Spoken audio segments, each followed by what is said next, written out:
I'm Sarah, 23 years old. My mother left me stranded at Chicago O'Hare Airport when I was 15 because I wouldn't give up my seat for her stepdaughter. She looked me in the eyes and said, "You'll survive." Then she walked away with her new family to catch their flight to Hawaii. Where are you watching from today?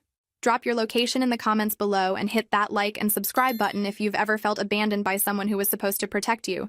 You'll definitely want to stick around for what happened next. I stood there watching her disappear into the crowd, my boarding pass for Hawaii crumpled in my hand. Completely worthless now. The gate agent kept announcing final boarding calls while I tried calling my mom's phone. Straight to voicemail, every single time. That's when I remembered the business card tucked in my wallet. The one I'd carried for 3 years but never used. My biological father's information, written in his careful handwriting from our only meeting when I was 12. "Call me if you ever need anything," he'd said. I thought it was just something adults say. My fingers shook as I dialed his number. It rang twice before his deep voice answered.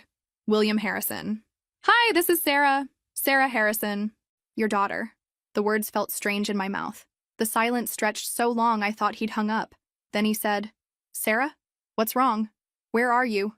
I explained the situation in broken sentences, trying not to cry as travelers rushed past me toward their gates, toward their vacations, toward their families who actually wanted them there. "I'll be there in 2 hours," he said without hesitation. "Don't move from that gate. Don't talk to anyone. I'm coming." He hung up before I could ask how he planned to get from New York to Chicago in 2 hours. I found out when a sleek black car pulled up to the departure curb and a man in a pilot's uniform approached me. "Miss Harrison? I'm Captain Morrison. Your father sent me to collect you." The private jet was unlike anything I'd ever seen. Cream leather seats, polished wood surfaces, and enough space for 12 people. As we climbed above the clouds, I stared out the window wondering what kind of life I was flying toward. To understand how I ended up abandoned at an airport, you need to know about my mother's transformation after she remarried. When I was 6, Linda Harrison became Linda Fletcher, and suddenly everything about our little family changed. My stepfather, David Fletcher, was everything my biological father wasn't, according to my mother. Stable, present, devoted to family. He came with his 8-year-old daughter, Emma, who became the center of our new household from day one. "Emma needs extra attention right now," Mom explained whenever I asked why my bedtime stories had stopped. "She's adjusting to having a new sister." I tried to be the perfect big sister. I shared my toys, helped Emma with homework, and never complained when she got the bigger bedroom because she had been through so much with the divorce. But perfect wasn't enough. Nothing I did could compete with Emma's natural ability to charm adults. She had these huge blue eyes that would fill with tears at exactly the right moments, and a way of making everything sound like someone else's fault while maintaining complete innocence. When Emma accidentally broke my grandmother's music box, Mom consoled her for being so upset about the accident. When Emma forgot to mention the school carnival until the night before, Mom stayed up making cupcakes while lecturing me about watching out for my little sister better. By the time I turned 12, the dynamic was firmly established. Emma was the daughter who needed protection and patience. I was the one who should know better, do better, be better. The Hawaii trip had been planned for months. David's company retreat included family members, and Emma had been talking about swimming with dolphins for weeks. I'd been looking forward to it too, saving my babysitting money for souvenirs and researching snorkeling spots. 3 days before departure, David's elderly mother had a medical emergency. Someone needed to stay behind to help coordinate her care and watch the house. "Sarah should stay," Emma announced at dinner. "She's older and more responsible." I watched my mother's face as she considered this, not with the expression of someone solving a difficult problem, but with the look of someone who'd already made her decision and was grateful for a convenient excuse. "That actually makes sense," Mom said slowly. "Sarah, you're mature enough to handle things here, and honestly, Emma would be devastated to miss this trip." The betrayal hit like ice water. 9 years of being the reliable one, the understanding one, the one who sacrificed for family harmony, and this was my reward. The private jet touched down at a small airport in Connecticut that I'd never heard of. As we descended the steps, I saw him waiting by a black SUV, exactly as I remembered, but somehow more imposing. William Harrison looked like money, the kind that didn't need to announce itself. "Sarah." He said my name like he'd been practicing it. "You look just like your grandmother did at your age." He didn't try to hug me or force false warmth. Instead, he gestured toward the car. "Are you hungry? We can stop somewhere, or Mrs. Chen has dinner waiting at the house." The house turned out to be an understatement. The estate sat on what looked like several acres, with a circular driveway leading to a mansion that belonged in architectural magazines. As we pulled up, a woman in her 50s appeared at the front door. "This is Mrs. Chen, my house manager," William explained. "She'll show you to your room. We'll talk after you've had a chance to settle in." My room was larger than our entire apartment back in Chicago. Floor-to-ceiling windows overlooked manicured gardens, and someone had already placed fresh flowers on the nightstand. A walk-in closet contained clothes in my exact size, from casual wear to formal dresses, all with the tag still attached. Mrs. Chen noticed my confusion. "Your father had these delivered this afternoon. He asked for a variety since he wasn't sure of your preferences." Dinner was served in a dining room with a table that could seat 20, though only 2 places were set. William had changed into casual clothes, but even his relaxed look probably cost more than my mother's monthly grocery budget. "Tell me about school," he said as Mrs. Chen served something that looked like restaurant-quality salmon. I found myself talking more than I had in months. About my AP classes, my part-time job at the local library, my college plans. He listened with genuine interest, asking thoughtful questions and taking mental notes. "Your mother never mentioned you were planning to major in journalism," he said finally. "She thinks it's impractical. She wants me to study something more stable, like accounting." William's expression hardened slightly. "And what do you want?" "To write, to tell stories that matter, to travel and see the world beyond Illinois." He nodded slowly. "Those are worthy goals. We should discuss how to make them happen." That night, lying in Egyptian cotton sheets in a room that cost more to furnish than most people's cars, I wondered what my mother was doing in Hawaii. Was she even thinking about me? Or was she enjoying her vacation, relieved to finally have the family she'd always wanted without the complication of her first daughter? Living with William Harrison was like attending an intensive course in how the other half lives. Everything operated on a different level, from the daily household schedule that Mrs. Chen managed with military precision to the casual way William discussed business deals worth millions over breakfast. "I have meetings in London next week," he mentioned while reviewing his calendar. "Would you like to come?" Mrs. Chen can arrange for a tutor to help you keep up with schoolwork." Just like that, London was an option. Not someday, not if we saved enough money, but next Tuesday if I wanted. The house itself revealed new surprises daily. A library with first edition books and a sliding ladder straight out of a movie. A home theater with velvet seats and a popcorn machine. A wine cellar that looked like it belonged in a castle. I learned that William owned 3 other properties, including an apartment in Manhattan and a ski lodge in Colorado. But it wasn't the wealth that impressed me most. It was the way he treated people. Mrs. Chen wasn't just an employee. She was consulted on household decisions and genuinely cared for. The groundskeeper's son was attending college on a scholarship William had quietly arranged. The local charity that provided after-school programs had received anonymous donations that I was beginning to suspect weren't so anonymous. "Why did you leave?" I asked one evening as we walked through the gardens. The question had been building for days. William stopped beside a fountain, his hands clasped behind his back. "Your mother told you I abandoned you both, didn't you?" He turned to face me fully. "Sarah, there are things about my marriage to your mother that you don't understand. Things I hoped you'd never need to know. I'm 15, not 5. I can handle the truth." He studied my face for a long moment. "Your mother and I met in college. She was beautiful, charming, from a family that appeared respectable. I thought I loved her. It took me 3 years of marriage to realize I'd fallen in love with a performance. We sat on a marble bench surrounded by roses that probably cost more than most people's monthly rent. Linda is very good at becoming whatever someone needs her to be," he continued. "During our courtship, she shared my interests, my values, my dreams. After the wedding, gradually, that woman disappeared." "What do you mean?" "She began having affairs, spending money we didn't have on things she didn't need, making scenes in public when she didn't get her way. But the final straw was when I discovered she'd been forging my signature on checks, transferring money from my business accounts to hers. My stomach dropped. This wasn't the mother I knew, the one who lectured about honesty and responsibility. I confronted her when you were 2. She promised to change, to get help. I wanted to believe her because I wanted you to have a stable home. But things only got worse." He reached into his jacket and pulled out a manila envelope. "I've kept these all these years, hoping I'd never need to show them to you." The photographs William handed me felt heavy in my hands, though they weighed nothing. Bank statements showing unexplained withdrawals, copies of checks with my father's forged signature, credit card bills for purchases that made no sense for a young mother, expensive jewelry and designer handbags while I apparently wore secondhand clothes. But the most damaging evidence was a series of photographs taken by a private investigator. My mother entering and leaving hotel rooms with different men. Timestamps showing these meetings occurred during days when she'd told William she was taking me to doctor appointments or visiting her sick aunt.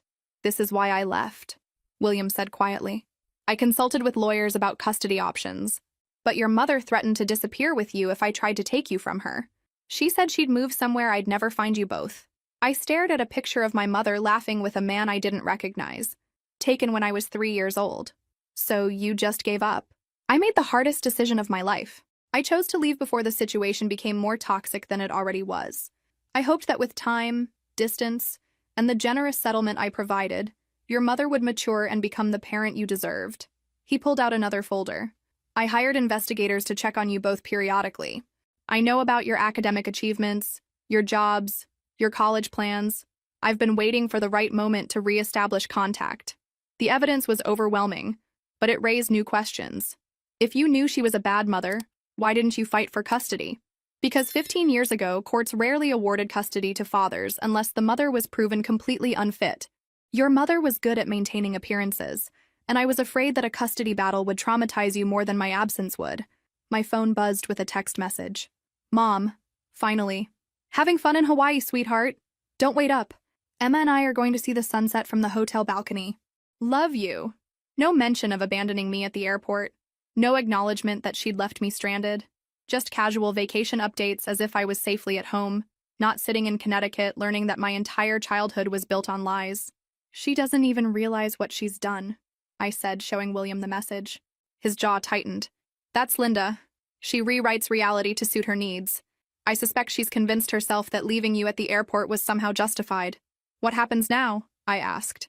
William's expression shifted, becoming harder, more determined. Now we make sure she never hurts you again. And we make sure she faces consequences for what she's done. He stood up, extending his hand to help me from the bench.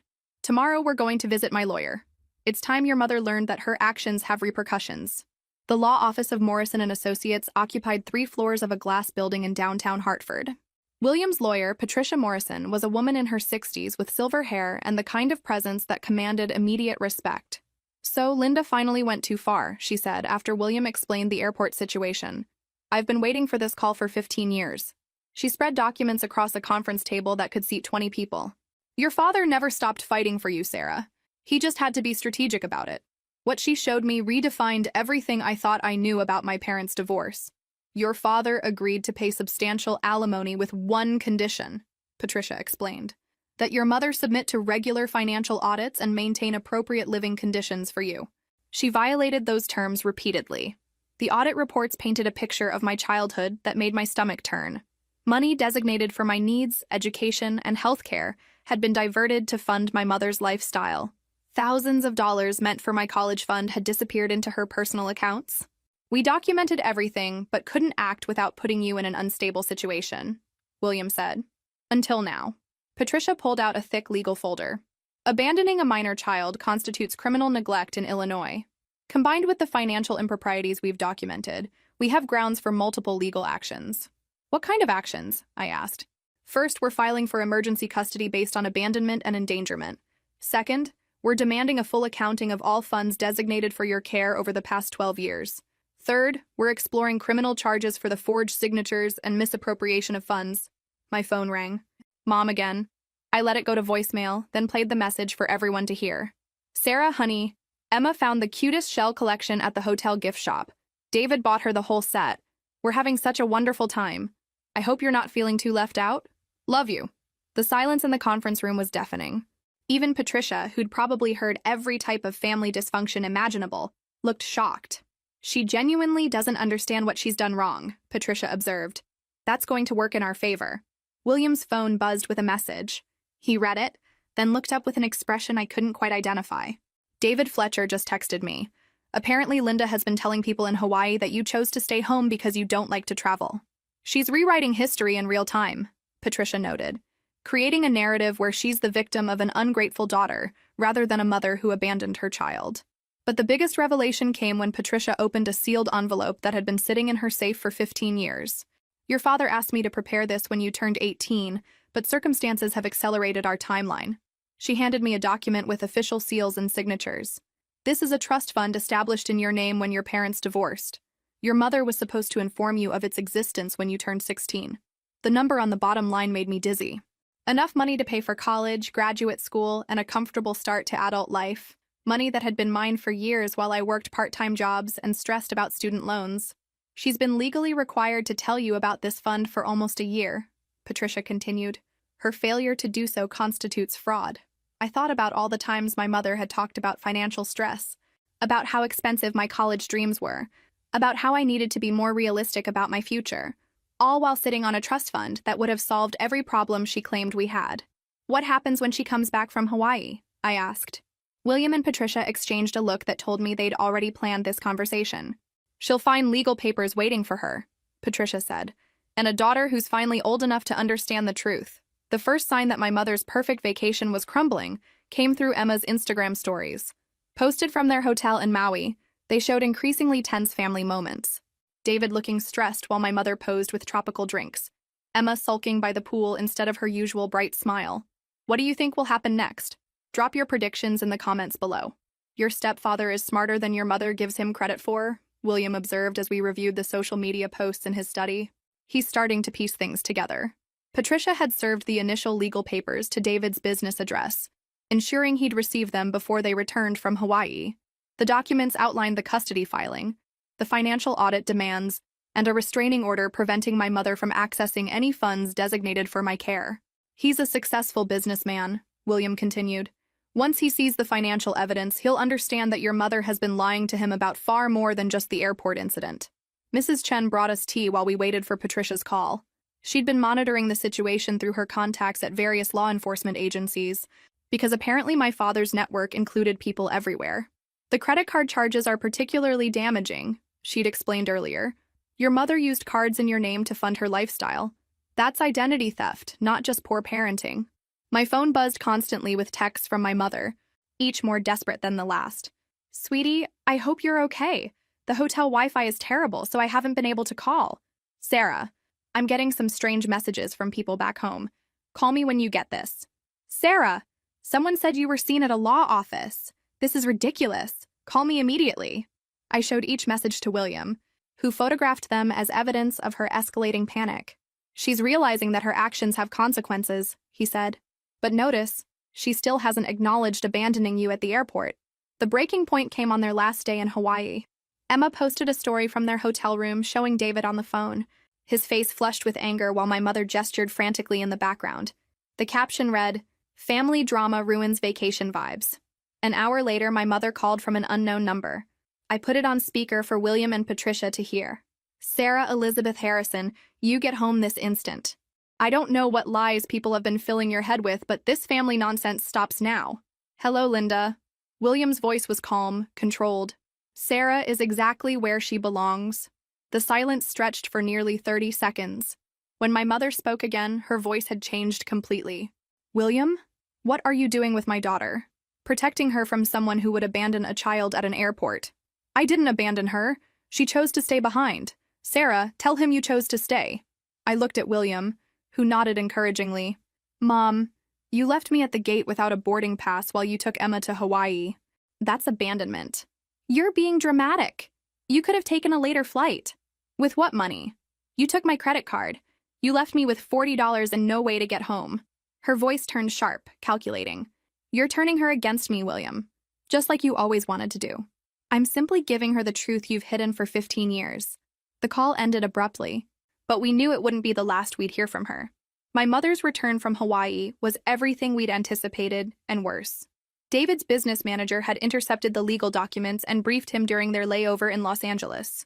By the time they landed in Chicago, their marriage was hanging by a thread. Emma's final Instagram post from the trip showed her alone in the airport, captioned, "When your family implodes at 30,000 feet." Patricia received the first call from my mother's hastily hired lawyer on Tuesday morning. She's claiming William kidnapped you, Patricia informed us during our conference call. She wants you returned immediately and is threatening to file criminal charges. On what grounds? William asked. Apparently, she's telling people you lured Sarah away with promises of money and luxury. She's painting herself as a desperate mother whose daughter was manipulated by a wealthy ex-husband. The irony was stunning. My mother, who had spent years manipulating financial documents and forging signatures, was accusing my father of manipulation. What's our response? I asked. Patricia's smile was sharp. We're scheduling a custody hearing for Friday. I've requested an emergency session given the circumstances. Your mother will have to explain her actions to a judge. The hearing preparations consumed the rest of the week. William hired a family therapist to evaluate my emotional state and document the impact of my mother's abandonment. The sessions were difficult but necessary, forcing me to articulate feelings I'd buried for years. Your mother's behavior follows a clear pattern, Dr. Reynolds explained after our third session. She presents herself as the victim while systematically undermining your emotional security. This airport incident is simply the most dramatic example of long-term emotional manipulation. Meanwhile, David Fletcher was conducting his own investigation. William's contacts reported that he'd hired forensic accountants to examine my mother's financial activities. The results were apparently damaging enough that he'd moved out of their shared home and was staying at a hotel. He's protecting himself, Patricia observed. Smart man. He's realized that Linda's legal troubles could contaminate his business reputation. Emma became an unexpected source of information.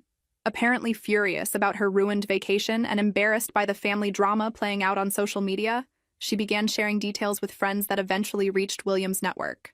According to Emma's accounts, my mother had spent the entire flight home insisting that I was an ungrateful daughter who'd always been jealous of Emma's relationship with David.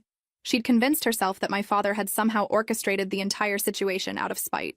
She's completely rewritten history, William said after receiving the latest report. In her version, she's the long-suffering mother of a troubled teenager who was corrupted by her wealthy father's influence. The most damaging revelation came Thursday evening. David's accountants had discovered that my mother had been using Emma's social security number to open credit accounts, planning to fund their Hawaii trip with fraudulent credit cards. Only the airport incident had prevented a much larger financial crime. She was going to destroy that child's credit before she even turned 18, Patricia said grimly. David is now facing the reality that the woman he married is a serial fraudster who would sacrifice anyone, including his own daughter, for her immediate gratification. Friday morning arrived with news that my mother had fired her first lawyer and hired someone new, someone with a reputation for aggressive tactics and media manipulation. She's going to fight dirty, Patricia warned as we prepared for court. Are you ready for this? I straightened my shoulders, wearing the confidence my father had been teaching me all week. I've been ready for this my entire life. The courthouse was a circus. My mother's new lawyer had apparently contacted local news stations, spinning a story about a wealthy man using his influence to steal a daughter from her loving mother. 3 news vans were parked outside when we arrived Friday morning, but Patricia had been busy too. She'd provided journalists with copies of the financial documents, the forged signatures, and bank records showing years of misappropriated funds. By the time my mother arrived, the narrative had shifted significantly. Local teen abandoned at airport discovers trust fund mother hid for years, read the headline scrolling across the news van's digital display. My mother emerged from David's BMW looking like she'd aged 5 years in a week. Her usually perfect appearance was disheveled, her face drawn with stress. David remained in the car, refusing to make eye contact as she walked toward the courthouse alone. Emma, however, surprised everyone by getting out and approaching our group. Sarah, she said quietly, I'm sorry about Hawaii. I didn't know she would actually leave you at the airport. I studied my stepsister's face, looking for signs of manipulation or performance. Instead, I saw genuine guilt and confusion.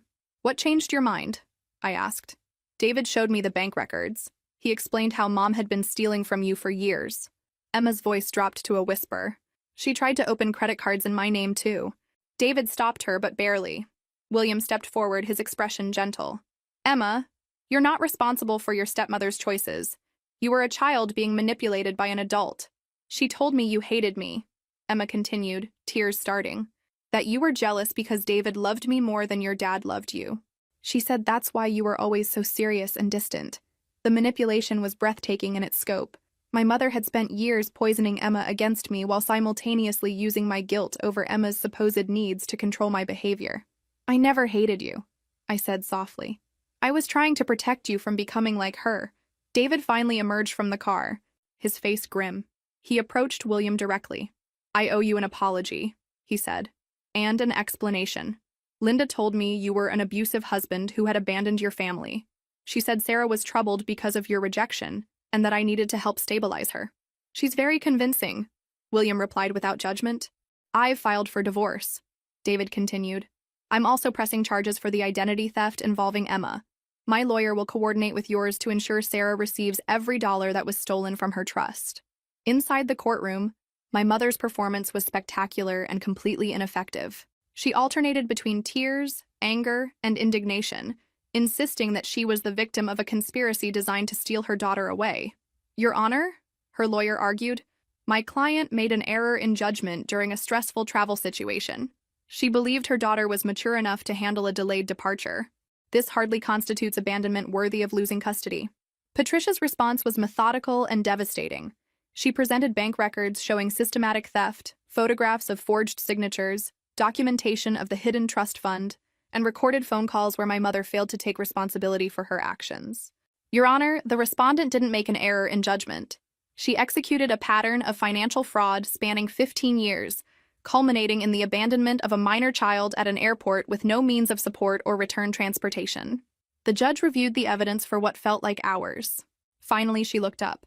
"I've seen many custody cases in my career, but rarely have I encountered such clear documentation of systematic financial abuse combined with emotional manipulation." She turned to my mother. "Ms. Fletcher, your actions demonstrate a complete disregard for your daughter's welfare and legal rights." The custody ruling was comprehensive. William received full legal and physical custody. My mother was granted supervised visitation rights, contingent on completing financial restitution and psychological evaluation. All access to my trust fund was permanently revoked from her, but the real satisfaction came from an unexpected source. As we left the courthouse, Emma approached me one final time.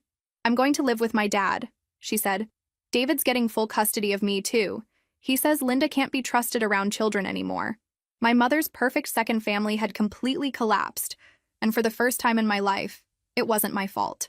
The aftermath of the custody hearing brought revelations that made my mother's airport abandonment seem almost minor by comparison. Within a week, David's forensic investigation uncovered a web of financial crimes that stretched back to the beginning of their marriage. "She's been running credit card scams using both girls' information for 3 years," Patricia explained during our Monday meeting. The Hawaii trip was funded entirely through fraudulent accounts she'd opened using Emma's social security number. William reviewed the latest bank statements with grim fascination. She stole over $40,000 from Sarah's trust fund and was preparing to drain another $15,000 from accounts she'd opened in Emma's name. The criminal charges were filed Tuesday morning: wire fraud, identity theft, forgery, and child endangerment. My mother's world was collapsing with stunning speed, and for once she couldn't manipulate her way out of the consequences. "The district attorney is particularly interested in the identity theft charges," Patricia informed us. "Using a minor's information for financial fraud carries severe penalties. She's looking at potential federal charges." But my mother wasn't finished fighting. Her third lawyer, apparently even more aggressive than the previous two, had crafted a defense strategy that was both predictable and pathetic. "She's claiming post-divorce psychological trauma," Patricia reported after receiving their filing. "They're arguing that your father's abandonment 15 years ago created emotional instability that explains her recent behavior." I laughed. Not because it was funny, but because of the sheer audacity. "So now Dad leaving to protect himself from her fraud is responsible for her committing more fraud?" "It's a desperate strategy," William observed. "But it tells us she still doesn't accept responsibility for her choices." The media attention had intensified throughout the week. My mother's story of the wealthy ex-husband stealing her daughter had initially gained sympathy, but Patricia's strategic release of financial documents had completely changed public opinion. "Local mother arrested for defrauding children's trust funds" was Thursday's headline. The accompanying article detailed the systematic theft from both Emma's and my accounts, making it clear that my mother was a predator who had victimized her own children. Emma visited Wednesday afternoon, looking healthier than I'd seen her in years. Living with David full-time had apparently been a positive change. "She called me last night," Emma said as we sat in William's garden. "She wanted me to testify that David had been abusive and that she was protecting me by taking the money." "What did you say?" "I told her I was done lying for her. David has been nothing but kind to me. She's the one who created all this chaos." It was strange, finally having a real conversation with Emma without my mother's manipulation influencing every word. For the first time, I saw glimpses of the sister I might have had under different circumstances. "I owe you a lot of apologies," Emma continued. "I was horrible to you for years because Mom convinced me you resented me. We were both being manipulated," I said. "The difference is you were 8 when it started. I should have recognized what was happening sooner." David joined us that evening for dinner, bringing news that would change everything. "Linda's legal troubles are worse than we initially thought," he reported. The FBI is investigating her financial activities. Apparently, she's been running similar scams on other family members for years. William set down his wine glass carefully. Other family members? Her sister in California thought Linda was investing money for her retirement. Turns out Linda was just depositing the checks into personal accounts. We're talking about hundreds of thousands of dollars stolen from multiple victims over the past decade. The scope of my mother's criminal enterprise was staggering. She hadn't just destroyed our family. She'd been systematically defrauding anyone who trusted her with money. There's something else, David added grimly. The investigators found evidence that she was planning to take Emma and disappear to Mexico. She'd been learning Spanish and researching expat communities for months. The room fell silent as the implications sank in. My mother hadn't just abandoned me at the airport. She'd been preparing to kidnap Emma and flee the country to avoid the consequences of her financial crimes. The airport incident might have saved Emma's life, Patricia observed when we briefed her the next morning. If Linda had successfully taken her to Mexico, Emma might never have been recovered. As we prepared for the criminal trial, I realized that my mother's moment of cruelty at O'Hare Airport had actually been the catalyst that exposed years of criminal behavior and potentially prevented an international kidnapping. Sometimes the worst betrayals lead to the best outcomes. The federal courthouse in Chicago was a different atmosphere entirely from our family court experience. No news vans, no dramatic entrances, just the serious business of criminal justice. My mother sat at the defendant's table looking smaller than I'd ever seen her, wearing an orange jumpsuit that made her appear older and more fragile. But I wasn't fooled by the appearance. Neither was the prosecutor. "Ladies and gentlemen of the jury," Assistant U.S. Attorney Jennifer Walsh began, "the defendant didn't make mistakes. She didn't have momentary lapses in judgment. For over a decade, Linda Fletcher executed a carefully planned criminal enterprise designed to defraud family members, financial institutions, and most horrifically, her own children. The evidence presentation took 3 days. Bank records showing systematic theft, forged documents with my father's signature, credit applications using Emma's social security number, and most damaging of all, the passport applications and travel research proving my mother had been planning to flee the country with Emma. The defendant opened 17 fraudulent credit card accounts using her daughter's information," Walsh continued. "She stole over $65,000 from trust funds established for her children's education, and when her crimes were discovered, she attempted to kidnap one child while abandoning another at an airport. My mother's defense lawyer tried the psychological trauma argument again, but federal prosecutors had done their homework. They presented evidence of similar fraudulent activities dating back to her college years, long before she'd met my father. This is not a woman driven to crime by emotional distress," Walsh argued. "This is a career criminal who specialized in exploiting family relationships for financial gain." I testified on day 4, walking the jury through years of financial manipulation disguised as maternal concern. The questions were difficult, but necessary. "Did your mother ever explain why you couldn't access your trust fund for college expenses?" Walsh asked. "She told me there wasn't enough money. She said I needed to be more realistic about my future and consider community college instead of my dream schools. All while sitting on a trust fund worth over $100,000? Yes. Did she ever suggest you take out student loans for your education? Constantly. She filled out loan applications for me and insisted I sign them even though I qualified for the trust fund payments." The defense cross-examination was predictably nasty. My mother's lawyer tried to paint me as a spoiled teenager angry about not getting a vacation, but Patricia had prepared me well. "Isn't it true that you resented your stepfather's success?" the defense attorney asked. "No. I resented being lied to about my own financial resources while watching my mother spend stolen money on luxury items. But you admit you were jealous of Emma's relationship with your mother?" I was confused by the double standards. Emma was praised for behavior I was punished for. I didn't understand that my mother was using me as a scapegoat while grooming Emma to be her next victim. William testified on day 5, presenting 15 years of documentation that painted a picture of patient, methodical investigation. He'd known my mother was stealing from my trust fund for years, but had waited for the right moment to act. "Why didn't you intervene sooner?" the prosecutor asked. "Because I needed ironclad evidence, and I needed Sarah to be old enough to understand the truth. Moving too quickly would have allowed Linda to disappear with her, and I would have lost my daughter forever." David's testimony was devastating. He described years of financial manipulation, lies about my father's character, and the systematic grooming of Emma for identity theft. "When did you realize the extent of the defendant's criminal activities?" Walsh asked. "When I received the legal papers in Hawaii. Until that moment, I believed Linda was a devoted mother protecting her daughter from an abusive ex-husband. The truth was exactly the opposite. Emma testified via video link, her voice steady as she described my mother's attempts to turn her against me and her own father. She told me Sarah was dangerous, Emma said, that Sarah was jealous and might hurt me if I wasn't careful. I was terrified of my own stepsister because of lies Linda told me. The jury deliberated for less than 4 hours. Guilty on all counts. At sentencing, my mother finally addressed the court directly. I expected tears, manipulation, or at least some acknowledgement of the damage she'd caused.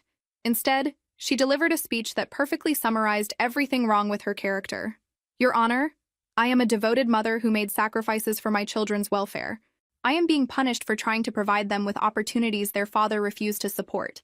If I made errors in judgment, they were motivated by love, not greed. Even facing federal prison, she couldn't accept responsibility for her choices. The judge sentenced her to 8 years in federal prison, followed by 5 years of supervised probation, full restitution to all victims, including repayment of my trust fund with interest, and a permanent restraining order preventing contact with both Emma and me until we reached age 25. As she was led away in handcuffs, my mother looked directly at me for the first time during the trial. I expected to see anger, hatred, or blame. Instead, I saw confusion, as if she genuinely couldn't understand how her actions had led to this moment. That's when I realized that my mother wasn't evil in the traditional sense. She was something potentially more dangerous. A person completely incapable of understanding that other people's needs and rights were as important as her own wants. Today, I'm 23 years old and just graduated from Northwestern University's journalism program with honors. The trust fund my mother tried to steal paid for every semester, every textbook, and every opportunity that shaped my career. I'm starting as an investigative reporter for the Chicago Tribune next month, specializing in financial crimes and family fraud cases. Emma is 18 now and thriving.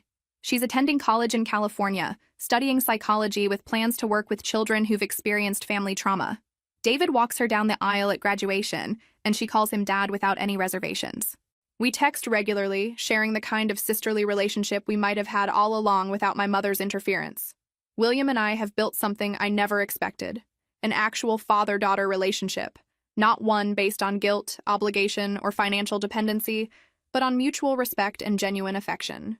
He taught me that love doesn't require sacrifice of self-worth, that support doesn't come with strings attached, and that true family protects each other without keeping score. You could have chosen bitterness, he told me last month over dinner. You could have let Linda's betrayals make you cynical about trust and love. Instead, you chose growth. I've learned that forgiveness doesn't mean forgetting or excusing harmful behavior. It means refusing to let someone else's toxicity poison your future. I don't hate my mother anymore, but I don't miss her either. She made her choices.